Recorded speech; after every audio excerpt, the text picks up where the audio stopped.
Hi everyone, this is part two to our topic, our theme for September, which is about healthy relationships and healthy sexuality.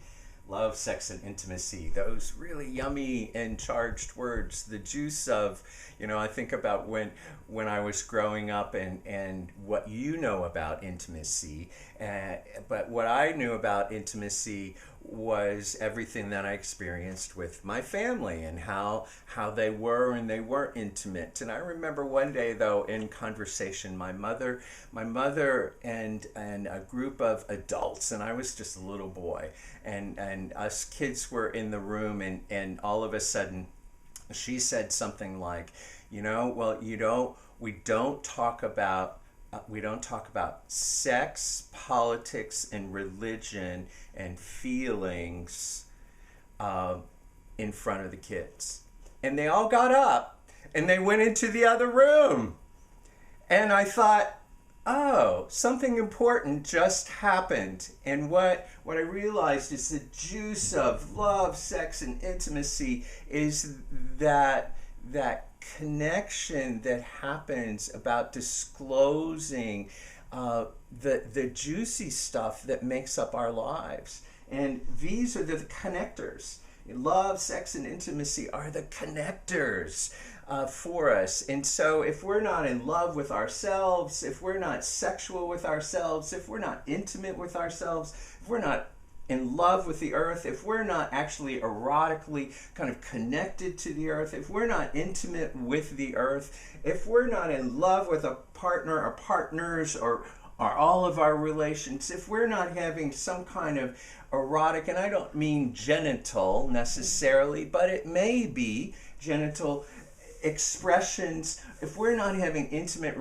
expressions with partnerships, then we're probably really squelching down and suppressing our human experience of that which is the great connection. I love that the ancients, the Lakota tribe, have a word called all my relations. Metakioasin is what the word is. And metakioasin, all my relations, means I'm connected to everything in all of creation.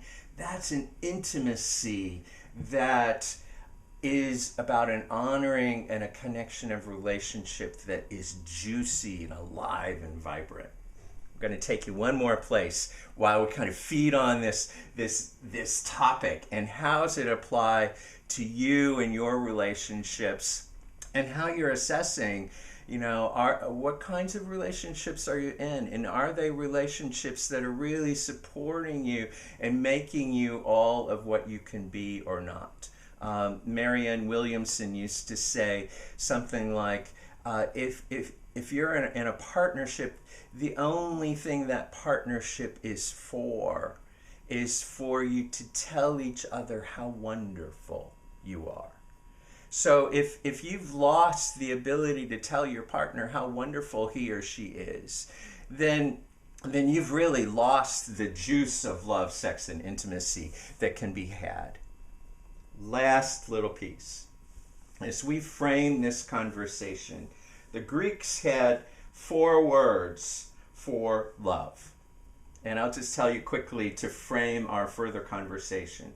But one was about agape. Agape was the love, the unconditional love from God, Goddess, from all that is, from the bigger great spirit, the love that is the Chinese might call the universal chi, that which holds us kind of in the womb of creation. It has no condition to it. It's unconditional and it's there for us. Nothing actually can separate us from that love except ourselves and rejecting that or shutting it off because we've been hurt somehow.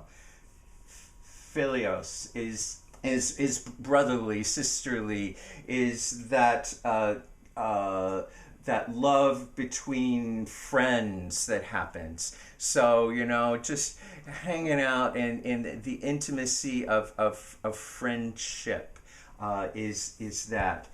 Eros is the one we think of as is sex and the juicy passion that awakens and is alive for us, that feeds us and actually opens up our connection with the divine, with ourselves, with our bodies, with each other.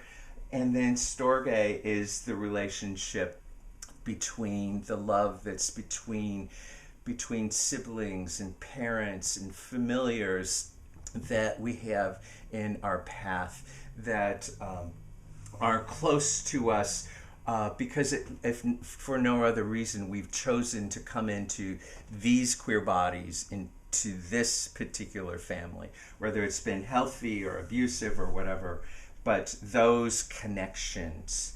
So we're going to play with some of all of this stuff as we continue the conversation, but I'd have you think about, so healthy relationships, healthy sexuality, how fed do you feel right now by the relationships that you're in?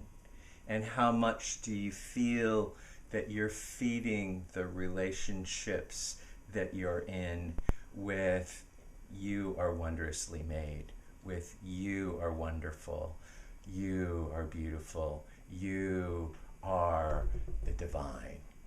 Thank you and namaste.